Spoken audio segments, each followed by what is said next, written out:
Hello, everyone. Welcome to the YACAC Virtual College Fair. We've got an exciting session today, but before we get into it, let me go through a few housekeeping items. If you have questions, please use the Q&A button to do so at any time. Also note that the camera and microphone are off. The panelists can't see or hear you. Also be aware that there's more sessions available on the StriveScan website. So if you have interest in any other institution, please go out and sign up as needed. Lastly, note that the recording of this session will be available on the StriveScan website at strivescan.com/Hawaii. With these items taken care of, we'll turn it over to our first presenter from Colorado State University.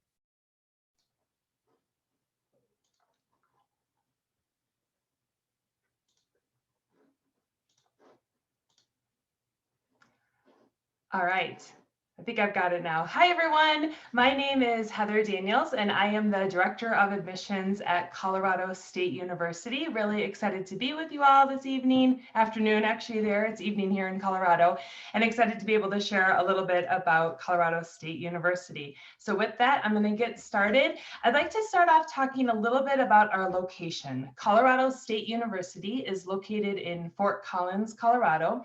Fort Collins is about 1 hour north of Denver, about 1 hour south of the Wyoming border. We're located just about an hour east of the entrance to Rocky Mountain National Park. So we're in a pretty incredible location in our country. One of the big draws certainly to Colorado is all that there is and available to students here in this area. The city of Fort Collins has about 174,000 people. So it's a nice sized city. It's the fourth largest city in the state of Colorado. It's a true college town. Our campus is actually located very close to downtown, so it's easily accessible for students to get around.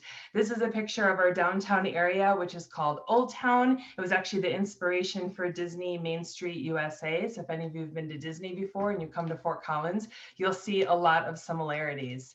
I talked a little bit about location and proximity.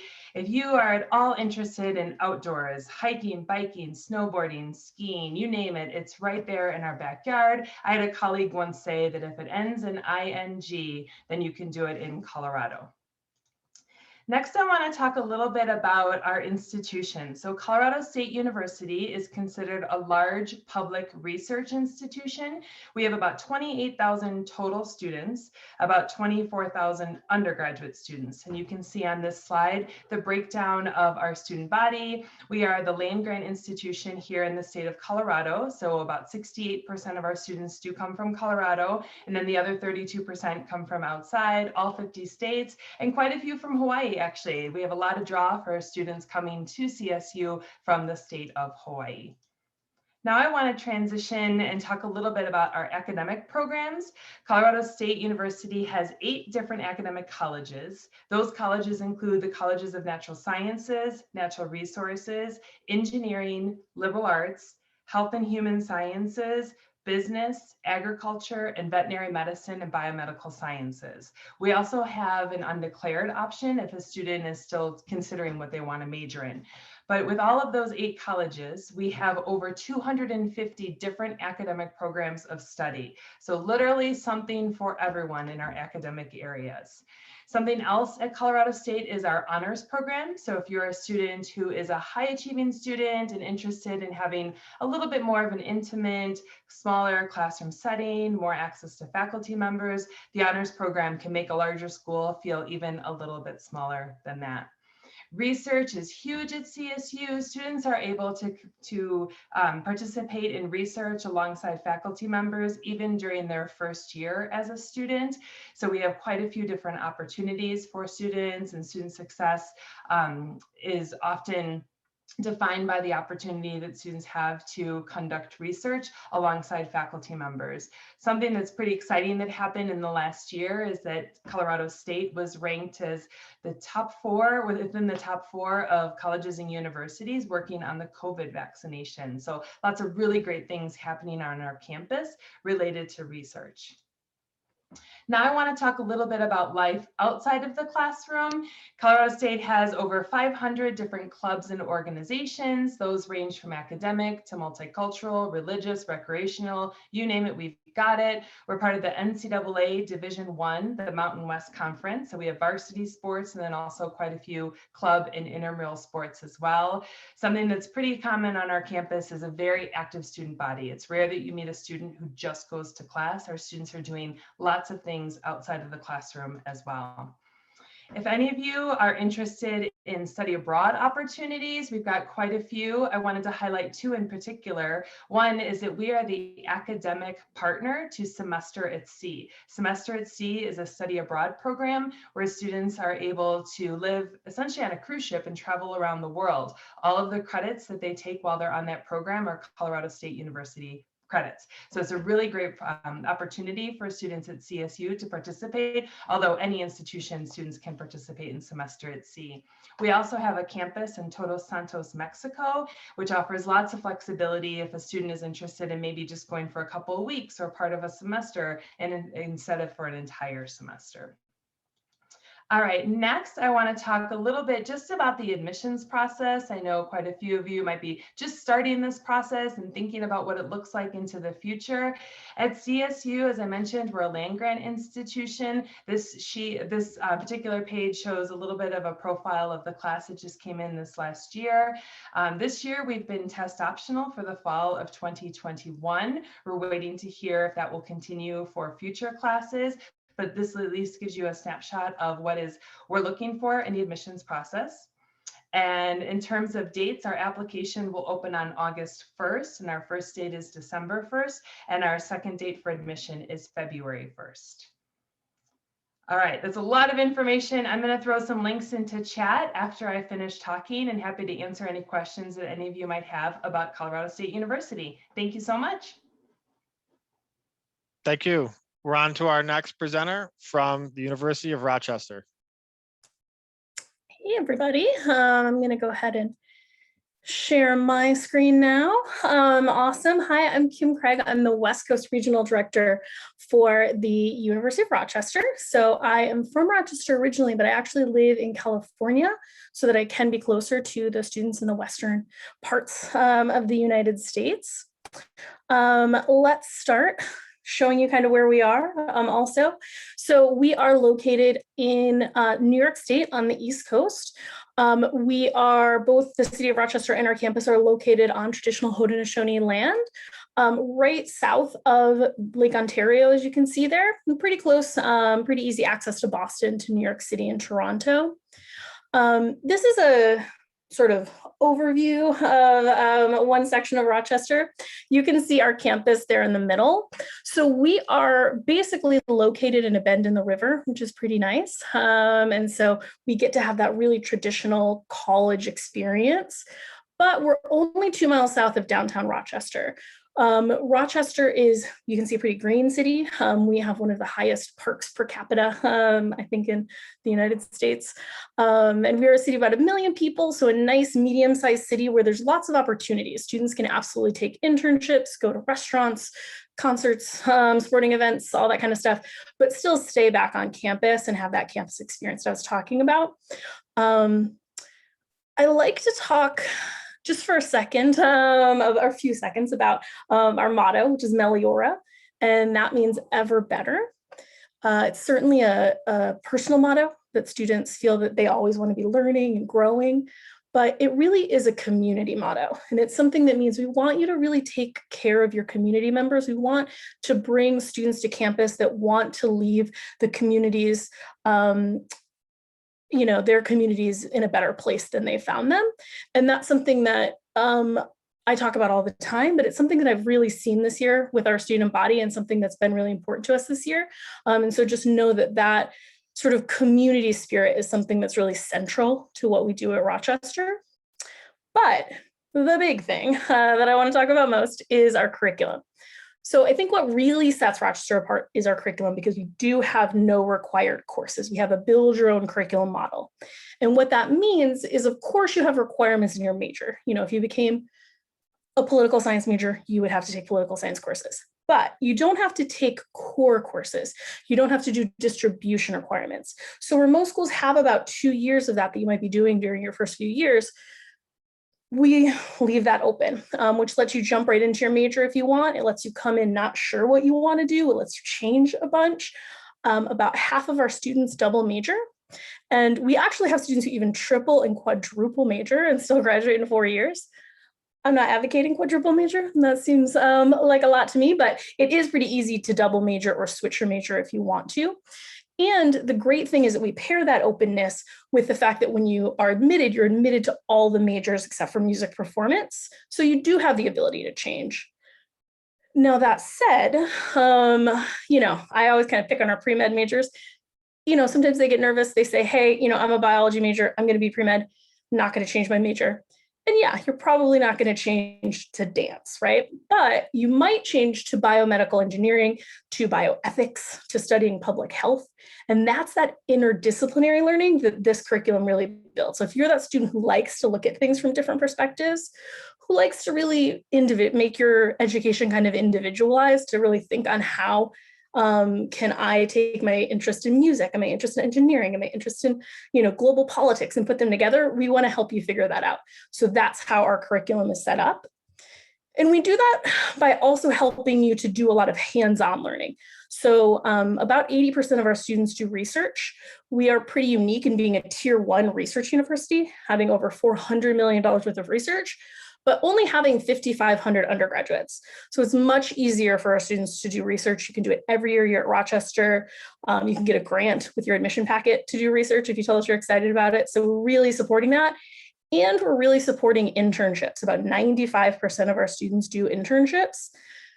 Absolutely, you can do them in Rochester. There's a lot of great stuff going on there. We do have partnerships with different internship opportunities in Hawaii as well, or also around the US. You can also do them as part of your study abroad if you want. One of our recent grads from Hawaii, from the Big Island, she went to the UK during her study abroad, and she was able to do an internship at Parliament that she really loved. So we're very, very, that lack of curriculum sort of constraint makes study abroad very easy as well. And as I mentioned, most of our students are staying on campus. 90% live there all 4 years because we have so much going on. There's over 300 student organizations. We're Division III. We've also built a really global community. So we have students from all 50 states. We have, over the last few years, we've had between 120 and 140 countries represented on campus because we make a big push to make sure we have a lot of diversity on campus, not just traditional ideas of diversity, but also geographic, introverts, extroverts, different ways of thinking. We want to make sure that we have all different kinds of students. And so we have a really strong residential life program that really helps to connect you to campus. And so last thing that I'll say is just that we do meet 100% of need. 75% of our students get financial aid, but less than half have loans. And the average debt is only about $20,000. And we do offer full ride scholarships, and more than half of our students get scholarships. So thank you so much. Thank you. We're on to our next presenter from Pepperdine University. All right, I'll get started and share my screen right now. All right, and let's begin. So hello, welcome everyone. Just want to introduce myself. I'm Eddie here. I'm one of the admission counselors at Pepperdine University. So we're glad to be part of the session, excited to present our information. So yeah, let's just jump right into it. So Pepperdine University, I want to talk a little bit about our location. We are in the Southern California city of Malibu. You can kind of see right here what our campus looks like. It's right along Pacific Coast Highway, and we're about 25 minutes away from Santa Monica, 45 minutes away from downtown LA. So this allows for not only a great place to study for our students, but then as well be able to access the resources that are located within the backyard that is Los Angeles. But yeah, let's go a little bit further in terms for what Pepperdine is all about. And so you can see here, this is our mission statement, but if you were to break it down into a group of words to describe Pepperdine, we are a small private liberal arts Christian university. And so I'll go through each of those aspects right now. So Pepperdine is a small private university. We have an undergraduate population of about 3,400 students. So that means we have an average classroom size of about 19. This allows you to not only really get to know your classmates and your peers, but to especially get to know your faculty. Pepperdine's goal is to create a small, tight-knit community where the faculty and staff are invested in your academic experience. And so we want to be able to see you thrive when you're on campus.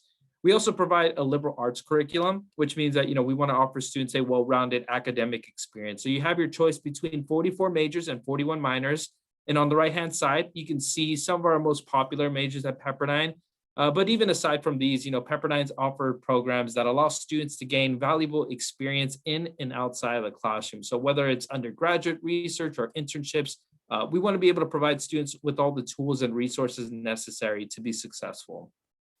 Now, another important aspect of Pepperdine is its Christian mission. And so we feel that at Pepperdine, it's important to not only educate the mind, but as well to educate the soul. And so what that looks like for students, during their college career, they take 3 religion courses, and then as well, they take part in something known as a convocation series. So convocation is time set aside for students to grow within their spiritual journey, whatever that might look like for themselves. So that could be a one-on-one mentorship with a professor, that could be going to a lecture series, or as you could see from here, our background picture. This is one of our more popular outings. This is Surf Convo. So this is where students go to the beach early in the morning, do Bible study, and then afterwards get to go surf. So essentially, there are over 100 options per week that students can select in order to be able to kind of have that conversation. So I do want to be able to say that though we are a Christian university, students do not have to be Christian to attend Pepperdine. We are welcoming and accepting of all voices, all faiths, and all backgrounds. So the students that we bring to campus, we did so being confident that their voice can contribute to the conversations that are held. Now, when students and families ask the question, hey, what makes Pepperdine unique or different compared to other universities? You'll hear from faculty, staff, alumni, and students use the word community. And it is something that we value here at Pepperdine. And so I just want to cover a little bit about what our community looks like. And so as mentioned, we have a small student population with a little over half of the students coming from the state of California. And then as well, some of our other popular states include Texas, Washington, Colorado, as well as others. And then a 13% international student population, which is comprised of students from over 53 countries. So, we want to be able to offer that diverse student body coming in with different ideas, perspectives, languages to help with allowing everyone to think differently and grow with one another. And so if you're wondering for yourself right now, hey, how can I be part of that Pepperdine community? A great way to do that is to be engaged and involved with some of the clubs and organizations that are on campus. So for example, let's say you want to be part of a club where you want to interact with other students that maybe come from the same cultural heritage or background as you. We have clubs like the Black Student Association, the Latino Student Association, as well as even the Hawaii Club, among others. And so even if there are clubs that you may not particularly be connected to, it doesn't mean that you can be able to go out to support them by attending events and learn about other cultures other than your own. There are service and social action clubs that allow you to give back to the community. We have student-led ministries where you can grow within your faith and help other students within their spiritual journey. We have Greek life on campus with about 13 fraternities and sororities. About 30% of the student population participate in Greek life, and they do a wonderful job in terms of philanthropy work. And then for the special interest groups, these are specific clubs on campus. So that could be the Pepperdine Accounting Club, the Pepperdine Spikeball Club, Gaming Club. And even if you don't find a club that you're passionate about, you could definitely create one with just a group of students and a faculty member. And then as well, Pepperdine is a Division I school. So we play in the West Coast Conference, and we go against schools like Loyola Marymount University, St. Mary's College, as well as Gonzaga. So you can be able to put on your best blue and orange gear to support the student athletes. But we also have club and intramural sports as well as fitness classes for you to be able to stay engaged. We offer that throughout the week so that you can be able to enjoy the background that is Malibu and Southern California.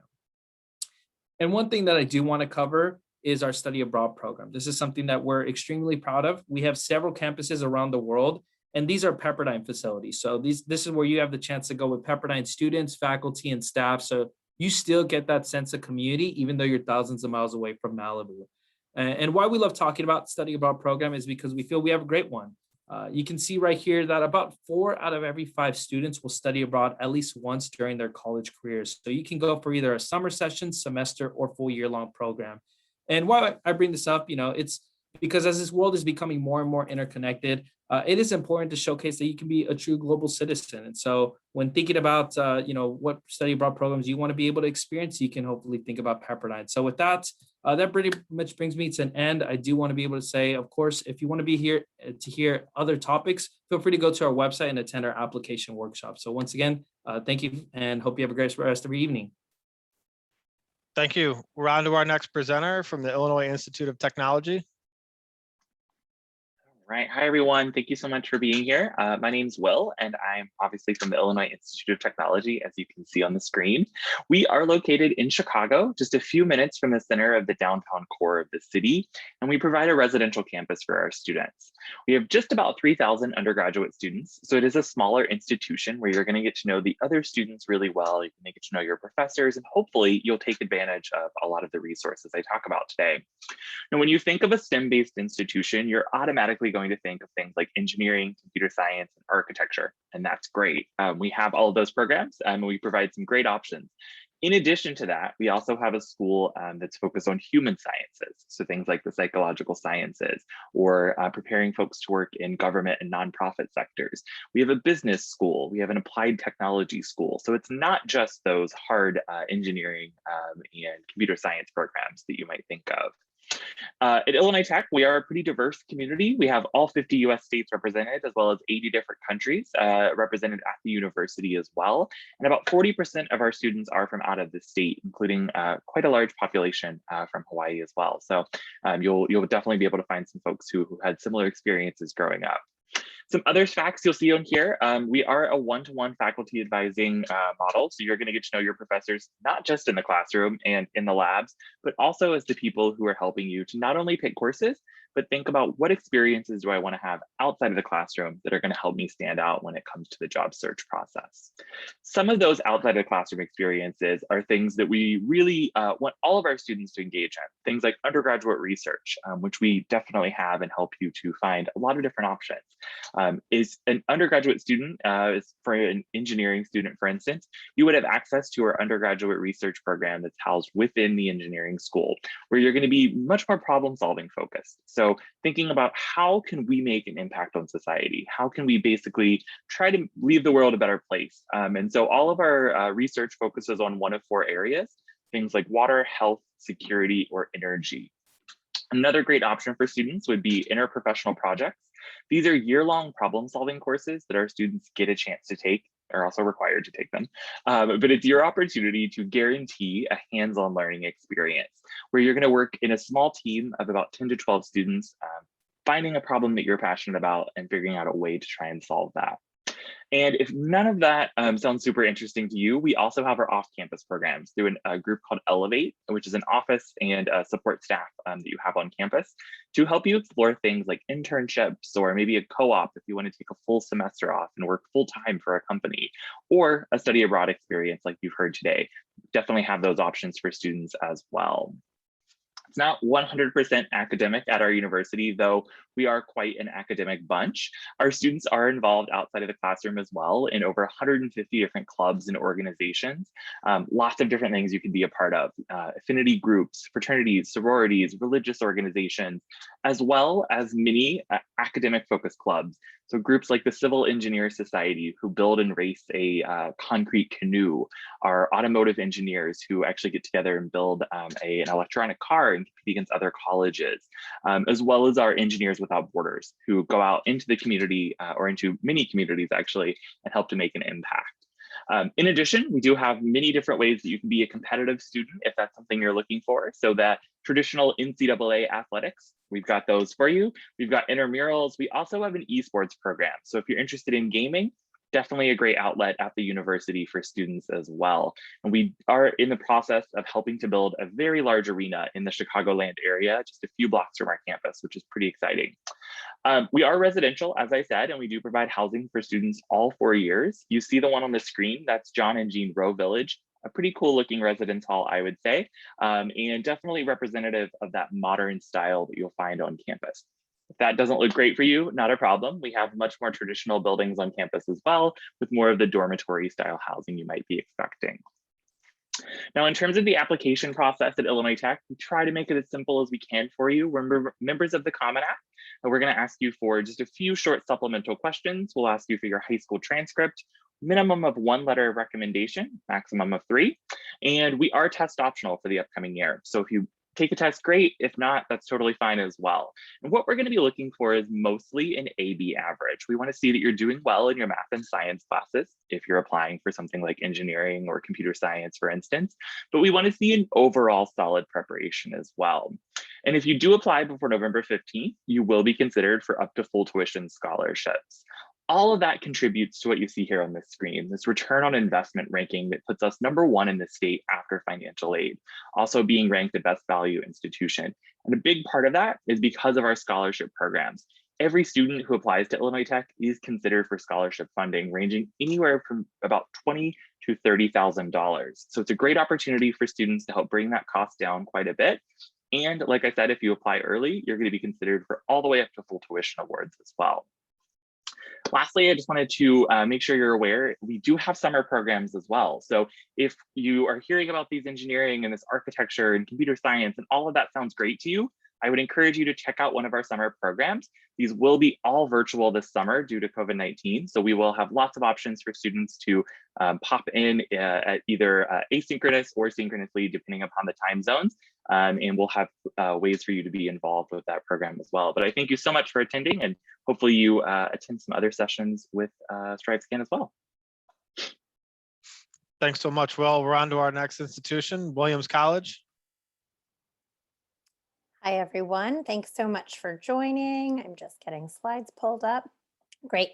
Thanks, everybody, for joining. I'm Stephanie Gonzalez. I use she, her, hers pronouns, and I serve as Associate Director for Diversity Recruitment at Williams. I'm excited to share a little bit about the place that I call home and love dearly. We have 2,200 undergraduates that descend on the Williams campus each year, located in Western Massachusetts, Williamstown, Massachusetts. We're about 3 hours away from Boston and 3 hours away from New York City. And our students really do get to immerse themselves in all of New England. We're right on the border of New York State and Vermont, and located at the base of the highest peak in Massachusetts, Mount Greylock. On this slide, you can see some quick stats and facts about our incredible 2,200 undergraduates and the diversity that's represented in the student body on campus as well. Your journey at Williams starts with your academic experience. Every student at Williams does start undeclared so that you can really take your time in your freshman and your sophomore year, exploring broadly across our 3 academic divisions, which you see listed on this slide. Yet, even though you're undeclared, you can still start to take those courses in areas that are really interesting and meaningful to you. And so students often find during their time at Williams that while they keep the academic interests that they maybe had initially, they also find new passions and pathways, and 40% of our students opt to double major during their time on campus. With a student to faculty ratio of 7:1, you're certainly not figuring that out on your own. You're really working closely with faculty, whether it's through your advising program, through your traditional courses that average at about 13 students per class, or through a really special style of class that we have called a tutorial. So if you remember nothing else about Williams, I would strongly recommend that you remember the tutorial. It's my favorite thing about the campus. The tutorial is just a different style of class. So instead of registering for a seminar class of 10 to 15 students, you could opt to take a tutorial. Tutorial is a class that's offered with just 2 students and 1 professor for the entire semester. So it gives you the opportunity to deep dive into a topic that you're interested in and that you're passionate about. It's modeled off of the Oxford style of teaching, and we also have a special study abroad program with Oxford where students can matriculate for a full academic year and take strictly tutorials in the UK at the birthplace of tutorials. But I do really think that if you want to be in a small liberal arts college campus and you want to be in courses where your faculty know your name and where you can really grow as a student, there's no better way to do that than through a tutorial style class. So I encourage students to take them early and take them often. They are offered in every single academic division, and they comprise about 10 to 15% of our courses in a given academic year. The other piece of the Williams experience that I think is unique or noteworthy is the Williams entry. So while we are a residential campus and all students live on campus for all 4 years, your freshman year housing experience is really unlike any other housing experience that you'll have during your time at Williams, and really unlike any other housing experience on most college campuses. The entry is a group of about 40 undergraduate students in their freshman year who are thoughtfully sort of put together and placed in this space, in this common hallway and a sort of shared common room. so that you can create a mini Williams community within the larger Williams community. We like to say that it's sort of a microcosm of the entire freshman class. And as we go through the admission process, that's the pieces that we're thinking about. How do students work with one another and build community? How does each student bring their own unique perspective to our campus? How will they thrive here? How will they contribute? And how will we give back to them as individuals? So your entry is a really neat place to see that diversity in that first slide kind of come to life and to make lifelong friends that will follow you not only through your 4 years at Williams, but also to graduation and beyond. So one of the pieces that first attracted me to Williams was a Williams alum. A Williams alum said, if you really want to be in a community that cares about one another, you have to check out the Purple Valley, which is kind of the nickname for the area that we're located in. And Williams alums are a key sort of component to our students' journeys after Williams and during their time on campus as well. They contribute back so that our students can take advantage of paid research experiences throughout the academic year, as well as in the summer. Any research that you do on campus is always paid. They also contribute back so that students can take advantage of paid and unpaid internships. So if you're doing an internship in a new city and you're getting paid, but it's not quite enough to cover all of the room and board and housing components, we'll make sure that you have the additional costs covered as a part of your alumni-sponsored internship program, for example. So our students are undoubtedly successful leaving Williams and heading off into their next steps after graduation, whether that's full-time employment or graduate school. And while this slide shows the statistics for students leaving graduation immediately within their 6 months after graduation, many of our alums do continue on into graduate school within their first 5 years after graduation. So the last statistic at the bottom does reflect all of the students who are heading off to graduate school, not just those 15% immediately leaving. And then last but not least, I would say one of the things that really keeps me at Williams and that I feel really fortunate to have on our campus is just the immense resources in terms of financial aid and making sure that campus is affordable. Over half of our students receive financial aid. 17% of them don't pay anything to come to Williams. And we are need blind in our admission process for all domestic applicants. And we meet 100% of demonstrated financial need. So essentially, we ask for what your family can contribute through the FAFSA and the CSS profile. We get a sense for what that number looks like. Then we cover the rest of the cost of your Williams experience. And I say Williams experience pretty intentionally and not just room and board or tuition, because we're really thinking through everything that you might need as a student, including books, which are free for all students on campus. So I encourage you to get to know lots more about Williams through our admission and financial aid page. And I will go ahead and put some links in the chat so that you can do so. Thanks so much for joining me this evening. Thank you. We're on to our last presenter from Alaska Pacific University. All right. Hi, everyone. Let me just get this pulled on up. So my name is Amy Potter, and I am the Assistant Director of Admissions at Alaska Pacific University. And we are located in Anchorage, Alaska. And so Anchorage, I know quite a our students have family or aunties, uncles that they're going back and forth and seeing, your military connections. So we have quite a strong tie to the Hawaii communities. And so Anchorage is the largest city in Alaska, easiest to kind of fly into. At APU, I think we get kind of the best of both worlds. We're in a real small campus covered or surrounded by trails and woods and nestled right up close to the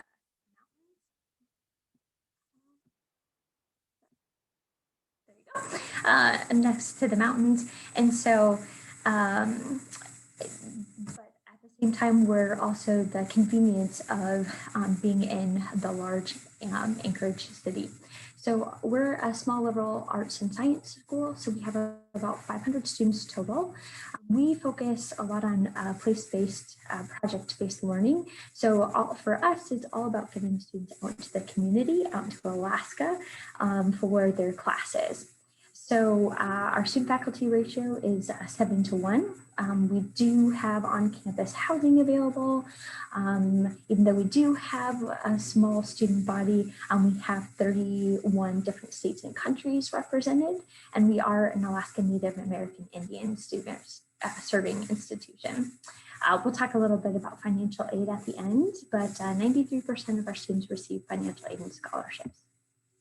So one of the things I always joke with students about Alaska, they're always asking me, if you haven't been to Alaska or haven't visited, do you have roads? Do you have Starbucks? Essential things. And so, like I said, here you can see a picture of downtown, and we're nestled right up next to the ocean and the mountains. So pretty much, like some of my colleagues, pretty much anything that you want to do, the mountains are right in your backyard. Hiking trails, ice climbing, skiing, snowboarding, kayaking, fishing, mountain biking, pretty much anything that you want to take advantage of is right outside your back door.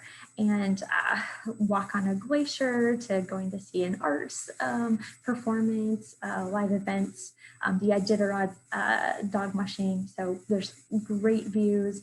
It's not uncommon to see moose walking down the street, especially now, but we'll see that in a minute. So the academics, like I said, workplace-based learning, we start all of our semesters out from the majority of our programs into what we call block in session. So block is an intensive where students are just taking one class for the first 4 weeks of each semester. And that really allows them to get that kind of field experience where they're working on an internship or research practicum. So you might be down in Seward working at the Sea Life Center doing aquarium diving with their mammals, but that means that you don't have to leave that to quick pop back for your math class. You can really be kind of out in the field or working on your internship and devote your time during those 4 weeks. So it's very student and community focused. Or you could be working maybe in a counseling psychology and you're working downtown at the Covenant House with homeless youth. So there's lots of ways to get involved and active in the Anchorage and Alaskan community as a whole. So this is a snapshot of some of the different programs that we offer. And so feel free to take a picture of it. As you can mention, or as you can imagine, Alaska has over 46,000 miles of coastal habitat. And so marine environmental sciences are very popular majors for us. Outdoor studies, working with people in the outdoors. We have students who guide on Denali, all sorts of really exciting opportunities, as well as we're located right in the middle of the what we call the UMed district. So our environmental public health, our health sciences programs are very popular as well. So this is one of our resident moose helping himself to a lunch buffet during our farmers market. So there's lots of exciting things to do around campus. Whether it's taking advantage of being outdoors, our farmers market, kayak, canoeing, paddleboard yoga, just open mic nights, all sorts of different things for students to take advantage of. We have a saltwater pool on campus, rock wall, weight room, lots of things to experience and do. Our dorms are set up in suite style dorms, so they have each dorm has their own individual bathroom and living space. And the price for our tuition or for the dorms includes the room and your meal plan. So for admissions, one of the things that you just submit an application online. We just need your official transcripts or college transcripts if you're taking any dual credit classes. We are test optional, so that's not just due to COVID, that's kind of across the board for us. And so we don't require test scores, and then feel free, we have a virtual tour on campus and lots of virtual events that you can come visit with faculty or current students. So lastly, I'm going to focus on financial aid. So our undergraduate tuition for most of our programs is a little over $20,000 a year, and that's taking 12 up to 18 credits per semester. We don't have in-state, out-of-state tuition. Our merit-based scholarships start at $1,500 and go up to $7,000, and that's for a 2.75 GPA or higher. You get an automatic $1,000 for being an out-of-state student. And then we encourage students to fill out the FAFSA. If you qualify for a Pell Grant through the FAFSA, you get our AP Promise Grant, which means you get significantly reduced tuition. If you have a full Pell Grant, you could have 0 tuition. And then feel free to visit us on social media and reach out if you have any more questions. Thank you. We're on to the last section of the presentation. We'll use the remaining time to talk through a few questions. Each of our representatives will give a short response to the first question here. What advice would you give someone going through the college search process? We'll start at the top with Colorado State.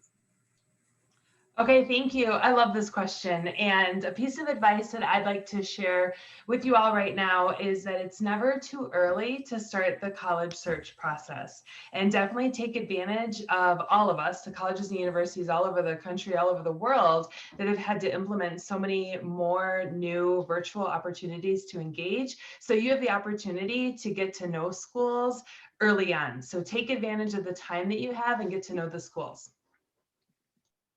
Thank you. University of Rochester, go ahead, sorry. Oh, no, no problem. I was just going to say that my advice is connected to that. So great working together. So I always advise students to take advantage of admission officers.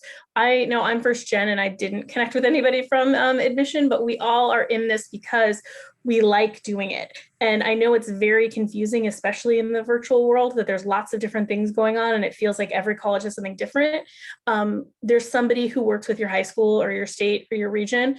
Go to the website, find out who that person is and ask them, what is important in the admission process to that school, or what are the things you can do to connect with them, or what are the virtual opportunities they have, because we want to help you.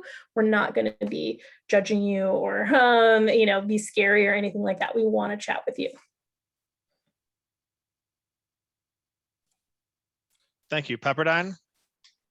Absolutely, yeah. I think just to kind of go on a similar vein as Kim, what you mentioned, I think especially being able to connect with your resources. And so I think the admissions office is a great place to start, not only to really have someone that you can be able to ask those questions to, but then of course, being able to stay engaged in terms for other potential events that could be geared towards you. So maybe you're first generation, or maybe you're maybe Latino or Black, you can kind of see what are the particular things that are geared to you that you can be able to really understand, hey, is this a community that I can be a part of? So always kind of find out what events they're putting on or what things are happening on their campuses that you can be able to check out. So always reach out and ask those questions. So, yeah. Thank you. Will? Yeah, so I would say don't be afraid to step outside of your comfort zone and explore either a big college or a small college, something that's different than what you maybe initially thought was going to be the best fit for you. That was one of the things I did in my own college search and worked out quite well because I ended up finding that I really liked a small school environment versus the big school that was just sort of the assumption I was going to go to. So encourage you to step outside your comfort zone a bit. Thank you. Stephanie? Yeah, I'm going to go a different route here. And I'm going to say, spend some time with your families. And maybe it's felt like you spent too much time with them over the last year.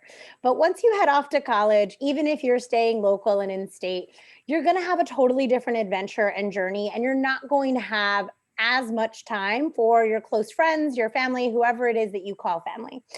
So I would say enjoy that time that you have with them. Enjoy the rest of your senior year. Don't be too forward thinking. Enjoy the present as well. Last but not least, Alaska Pacific University. All right. Well, I would say take things one step at a time. It's the college admissions process can get very overwhelming very quickly. That being said, prioritize, make sure you're not missing deadlines, but take things in smaller chunks. That'll help it feel more manageable if you concentrate on, what needs to get done right now and take it in smaller chunks. And then you'll have everything done and you'll have your completed application done before you know it. Thank you. All right, we've got time for one more question. What's your favorite event or tradition on campus?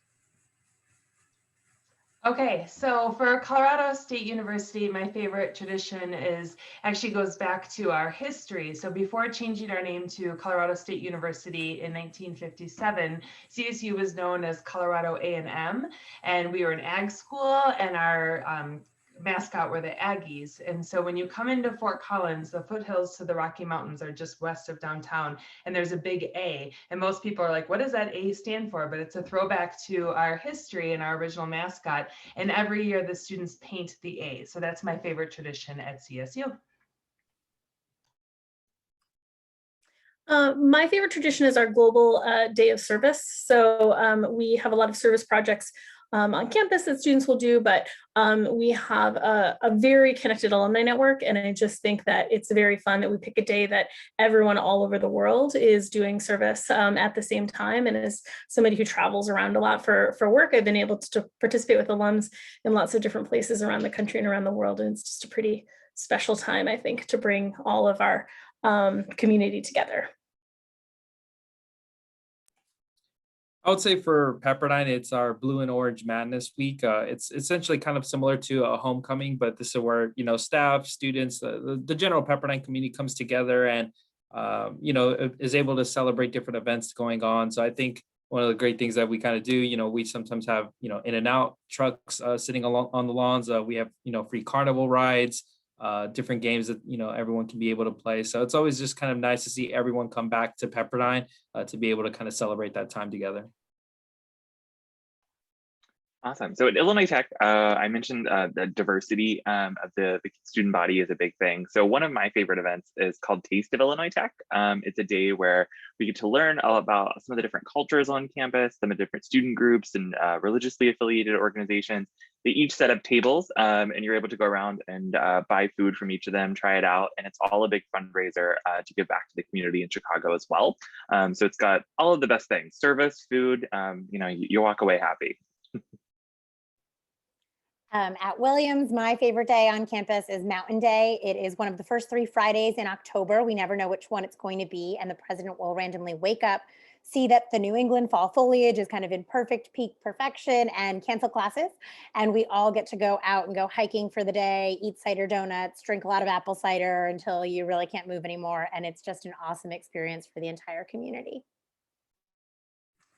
At APU, one of my favorite traditions is we have a class called Expedition Alaska, which is a lot of students' first class that they take when they come to campus. And we realize that coming to Alaska is a big jump for a lot of students.